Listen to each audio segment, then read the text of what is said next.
సర్వాధికారి అయిన యేసుక్రీస్తు వారి పరిశుద్ధ నామంలో బైబిల్ నేర్చుకుందాం అనే కార్యక్రమం ద్వారా మీతో కలిసి వాక్యాన్ని ధ్యానం చేయడానికి అవకాశం ఇచ్చిన తండ్రి అయిన దేవునికి కృతజ్ఞతలు. వాక్యం వినడానికి సిద్ధపడిన మీ అందరికీ అనేకమైన వందనాలు. గత వీడియోలలో 1ని గూర్చి 2, 3, 4, 5 అనే అంకెలను గూర్చి బైబిల్లో ఉన్న సందర్భాలను మీతో మాట్లాడడానికి ప్రభు సహాయం చేశారు. ఈ దినాన 6 అనేటువంటి ఆ అంకెను గురించి మీతో మాట్లాడడానికి అవకాశం ఇచ్చిన దేవునికి కృతజ్ఞతలు తెలియజేస్తున్నాం.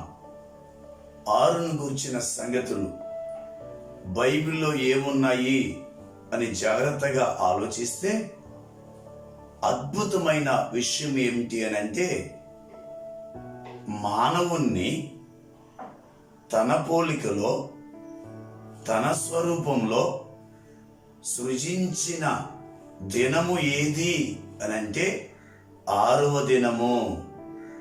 దేవునికి మహిమ కలుగునుగాక. 6వ దినమునే దేవుడు మానవుణ్ణి సృజించాడు అన్న సంగతి వాక్యంలో మనకు వ్రాయబడి ఉంది. ఆదికాండము 1వ అధ్యాయము 28వ వచనంలోను 30వ వచనంలోను ఈ మాట మనకు వ్రాయబడింది. మనము దేవుని పోలికలో సృజించబడిన వారము. అందుకని మనం ఏం చేయాలి? 6వ దినమున సృజించబడినటువంటి మానవుడు ఏ దేవుడైతే సృజించాడో ఆ దేవుణ్ణి కీర్తించేవాడుగా ఉండాలి. ఆ దేవుణ్ణి స్తుతించేవాడుగా ఉండాలి. ఆ దేవుణ్ణి ఘనపరిచేవాడుగా ఉండాలి. ఆ దేవుణ్ణి మహిమపరిచేవాడిగా ఉండాలి. ఆ దేవుణ్ణి ప్రకటించేవాడుగా ఉండాలి. ఈ మాటలు వింటున్న పిల్లలారా, దేవుడు నిన్ను సృజించాడు, నన్ను సృజించాడు.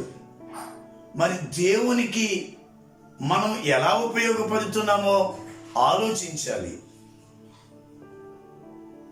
మనము నిర్మించుకున్న వస్తువులు మనకు ఉపయోగపడుతుంటే మనం ఎంతో సంతోషిస్తూ ఉన్నాం. మరి అలాంటప్పుడు ఆయన సృజించుకున్న మానవుడు ఆయనకు ఉపయోగపడితే ఆయన ఎంత పరవశించిపోతాడో. నువ్వు దేవునికి ఉపయోగపడితే ఆయన ఎంత పరవశించిపోతాడో. నువ్వు దేవుని కార్యాలకు ఉపయోగపడితే ఆయన ఎంత పరవశించిపోతాడో అని జ్ఞాపకం చేస్తున్నాను. ఆయన స్వరూపములో సృజించబడిన నీవు సాతానికి ఉపయోగపడితే, సాతాను కార్యాలకు ఉపయోగపడితే ఆయన వేదన చెందుతాడు అన్న సంగతి మర్చిపోవద్దు. ఈ మాటలు వింటున్న దేవుని బిడ్డ, దేవుని పోలికలో 6వ దినమున సృజించబడిన నీవు దేవునికి ఉపయోగపడుతున్నావా, అపవాదికి ఉపయోగపడుతున్నావో ఆలోచించి గ్రహించుకుని మార్పు చెందమని జ్ఞాపకం చేస్తూ ఉన్నాను. మొదటి 6 నరుణ్ణి సృజించినటువంటి దినము. రెండవది ద్వితీయోపదేశకాండము 2వ అధ్యాయము 9వ వచనంలో ఒక ఆశ్చర్యకరమైన సంగతి వ్రాయబడింది. ఏమిటి అనంటే, 6 అనేటువంటి ఆ అంకె పేరు మీద ఒక దేశం ఉన్నది. దేవునికి మహిమ కలుగును గాక. ఎప్పుడైనా ఈ సంగతి నీకు విన్నావా? ఈ సంగతి నువ్వు తెలుసుకున్నావా? 6 అనేటువంటి అంకె మీద 6 అనేటువంటి దేశం ఉన్నది అని వాక్యములో జ్ఞాపకం చేస్తుంది. ఈ 6 అనేటువంటి దేశము ఎవరిది అనంటే అబ్రహాము సహోదరుని కుమారుడైన లోతు మనకు తెలుసు కదా. లోతు సంతానానికి దేవుడు 6 దేశాన్ని అనుగ్రహించాడు. నేను జ్ఞాపకం చేసే మాట ఏమిటంటే, లోతు నీతిమంతుడు, లోతు ప్రార్థనాపరుడు, లోతు దేవుణ్ణి ఎరిగిన వాడు గనుక అతని సంతానానికి ఒక దేశమును స్వాస్థ్యముగా అనుగ్రహించాడు. నా మాటల సారాంశం ఏంటి అంటే, నువ్వు దేవుణ్ణి ఎరిగిన బిడ్డవైతే, నువ్వు దేవుణ్ణి కలిగిన బిడ్డవైతే, దేవుని నామములో ఎదుగుతున్న బిడ్డవైతే, నీ సంతానానికి దేవుడు ఒక స్వాస్థ్యాన్ని ఇవ్వబోతున్నాడు.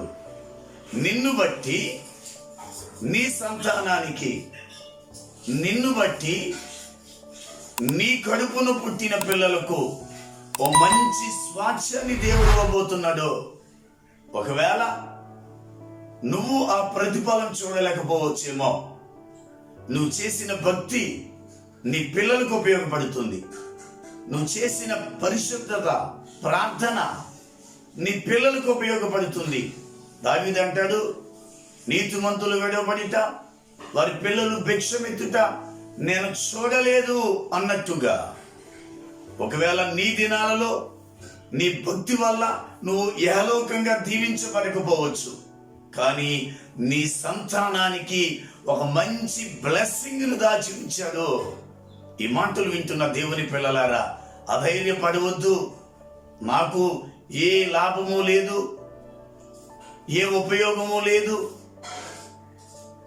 ఏ లాభము ప్రభువులోకి రావడం వల్ల రాలేదు అన్న సంగతిని బట్టి నువ్వు వేదన పడుతూ ఉంటే నీకు జ్ఞాపకం చేసే మాట, లోతును బట్టి 6 అనేటువంటి దేశమును దేవుడు లోతు సంతానానికి ఇచ్చినట్లుగా నిన్ను బట్టి నీ పిల్లలకు, నిన్ను బట్టి నీ యొక్క బంధువులకు, నిన్ను బట్టి నీకు ఎరిగిన వారికి ఓ గొప్ప గొప్ప మేలులు దేవుడు దాచిపెట్టాడు అని గ్రహించుకునమని జ్ఞాపకం చేస్తున్నాను. 3వ విషయం, 6 అనే అంకెను బట్టి 3వది ఏమిటి అనంటే, దేవుడు 10 ఆజ్ఞలను మనకిస్తూ అందుట్లో 3వ ఆజ్ఞలో నిర్గమాకాండము 20వ అధ్యాయము 9వ వచనంలో ఏమన్నాడు అంటే, 6 దినములు కష్టపడి నీ పని అంతయు చేసుకొనవలెను. దేవుని పిల్లలారా, 6 దినాలు కష్టపడి వారిగా ఉండాలి. ఎవరైతే 6 దినాలు కష్టపడే వారిగా ఉంటారో వారి ఇంటిలో సమృద్ధిని దేవుడు ఇవ్వబోతున్నాడు. వారి ఇంటిలో కొరతను దేవుడు తొలగించబోతున్నాడు. వారి ఇంటిలో సకల సౌకర్యాలను దేవుడు నింపబోతున్నాడు అని జ్ఞాపకం చేస్తున్నా. ఈ మాటలు వింటున్న దేవుని బిడ్డ, నువ్వు కష్టపడి 6 దినాలు పనిచేసే వ్యక్తివేనా? నువ్వు కష్టపడి 6 దినాలు పనిచేసుకునే వ్యక్తి గుంపులో నువ్వు ఉన్నవాడివేనా? సోమరిగా ఉంటే, భర్త సోమరైతే భార్య కష్టాలు తప్పవు. కడుపును పుట్టిన పిల్లలు సోమరులైతే, తల్లిదండ్రులు ముసలివారైనా ఆ తల్లిదండ్రులకు బాధలు తప్పవు. కష్టపడే పనిచేసే వయసు వచ్చిన పిల్లలు తల్లిదండ్రులకు సంతోషంగా ఉంటారు. కష్టించే భర్త భార్యకు సంతోష కారణంగా ఉంటాడు. అందుకే అన్నాడు పౌలు గారు, ఎవ్వరూ కూడా పని చేయకుండా భోజనం చేయకూడదు. ఈ మాటలు వింటున్న దేవుని పిల్లలారా, ఈ రోజుల్లో చాలా మంది యవనస్తులు సెల్ ఫోన్లు ఇచ్చుకుని బళ్ళు మీద తిరుగుతూ ఏ పని కూడా చేయరు. తినడం, తిరగడం, అంతే. అలాగైతే నీ తల్లిదండ్రులకు నువ్వు బాధాకరంగా ఉంటావు. అలాగైతే నీ తల్లిదండ్రులు నిన్ను బట్టి చాలా వ్యధను అనుభవిస్తారు. కానీ దేవుడు చెప్పినట్లుగా 6 దినాలు నువ్వు కష్టపడే వ్యక్తిగా ఉండగలిగితే నీ వెనక ఉన్న కుటుంబానికి మేలుకరమైన వ్యక్తిగా ఉంటావు. అద్భుతమైన మాట చెప్పనా? దేవుడే 6 దినాలు కష్టపడ్డాడు. భూమి, ఆకాశము, సముద్రములు, నదులు, వృక్షములు ఇవన్నీ కలిగాయి. వాటి వల్ల మనం మేలు అనుభవిస్తున్నాం. అదే దేవుడు 6 దినాలు పని చేయకపోతే ఈ రోజున ఇవన్నీ మనకు ఉండేవి కాదు అని గ్రహించుకుని సోమరితనాన్ని విడిచిపెట్టు, బద్ధకాన్ని విడిచిపెట్టి తప్పనిసరిగా కష్టపడే వ్యక్తిగా ఉండాలి అని జ్ఞాపకం చేస్తున్నా. నీ భార్య గల్ఫ్ దేశంలో పనిచేస్తుంది, నువ్వు కూడా ఇక్కడ పనిచేసుకో. నీ భర్త గల్ఫ్ దేశంలో పనిచేస్తున్నాడు, నువ్వు కూడా ఏ ఒక పని చేసుకో. మీ ఇద్దరి కష్టం వల్ల మీ పిల్లలు ఎంతో సుఖాన్ని అనుభవిస్తారు అని జ్ఞాపకం చేస్తూ ఉన్నాను. 4వది, 6 రాతి బాణలు కానా వివాహములో యేసుక్రీస్తు చేసిన మొదటి సూచక క్రియకు నిలయముగా నిలబడ్డాయి. దేవునికి మహిమ కలుగును గాక. 6 రాతి బాణలు.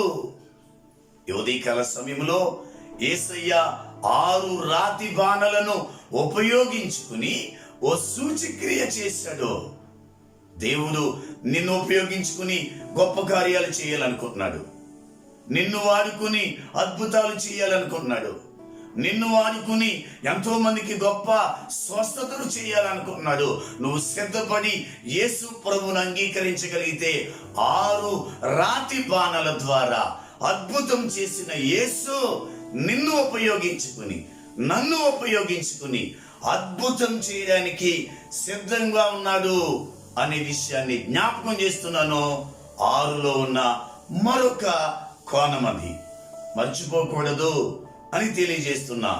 6 నరుని సృజించిన దినం, 6 లోతు అనేటువంటి ఆ వ్యక్తికి స్వాచ్ఛంగా ఇచ్చిన దేశం, 6 దినములు కష్టపడాలి, 6 రాతి బాణల ద్వారా అద్భుతం చేసినాడు. నీ ద్వారా కూడా ప్రభు అద్భుతం చేస్తారు అనే విషయాన్ని జ్ఞాపకం చేస్తూ ఉన్నాను. మరొక విషయం నేను మీతో జ్ఞాపకం చేసి ముగింపులోనికి వెళ్ళడానికి ఇష్టపడుతున్నా. ప్రభువుని ఉదయం 9 గంటలకు సిలువ వేశారు. ఆయన 3 గంటలకు మరణించారు.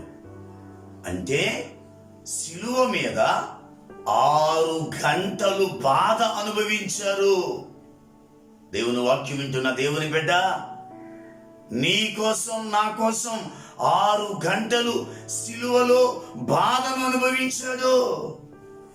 మన పాప క్షమాపణ కోసం 6 గంటలు బాధ అనుభవించాడు.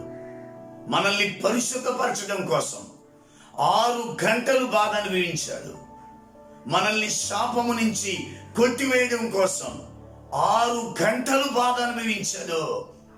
యేసయ్య నిమిత్తం ఏదైనా చిన్న బాధ వస్తే, యేసయ్య నిమిత్తం ఓ చిన్న నింద వస్తే, యేసయ్య నిమిత్తం ఓ చిన్న కష్టం వస్తే, ఇంక ఈ దేవుడు వద్దు, ఇంక ఈ ప్రార్థన వద్దు, ఇంకా ఈ మందిరం వద్దు అని నువ్వు వెడలిపోతూ ఉన్నావు. మరి యేసయ్య నీ కోసం 6 గంటలు బాధ అనుభవించాడు గనుక నువ్వు కూడా యేసయ్య నిమిత్తం ఏమొచ్చినా సరే భరించే వ్యక్తిగా ఉండాలి, సహించే వ్యక్తిగా ఉండాలి. ఆయన నిమిత్తము ఏదొచ్చినా పౌలు గారు ఆయన కోసం చనిపోవడానికి నేను సిద్ధం. అపోస్తలులు ఆయన కోసం నిందలు భరించడానికి సిద్ధం.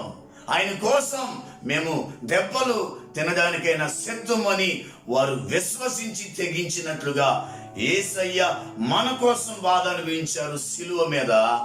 మనము కూడా యేసు కొరకు ఏదైనా సిద్ధముగా ఉండాలని తెలియజేస్తూ ఆ 6 గంటల బాధను అనుభవించిన ప్రభువు నిన్ను పిలుస్తున్నాడు తన దగ్గరకు రమ్మని. వచ్చి మన పాపములను ఒప్పుకుని పశ్చాత్తాపపడి ప్రభువులో నిలవగలిగితే ఆ నిత్య దేవుడైన ప్రభువు మనలను తన నిత్య రాజ్యానికి తీసుకెళ్తారు అని జ్ఞాపకం చేస్తూ నా మాటలు ముగిస్తున్నాను. ఇవి నీకు దీవెనగా మార్చబడును గాక. ఆమేన్. చిన్న ప్రార్థన. పరిశుద్ధుడా, 6ను గురించిన సంగతులు బయలుపరిచారు. విన్న నీ బిడ్డలు వాటిని స్మరించుకుంటూ ముందుకు సాగగలిగిన కృపను అనుగ్రహించండి. వింటున్న వారి అవసరాలన్నీ తీర్చమని యేసయ్య నామములో అడుగుచున్నాము తండ్రి. ఆమేన్. అందరికీ వందనాలు.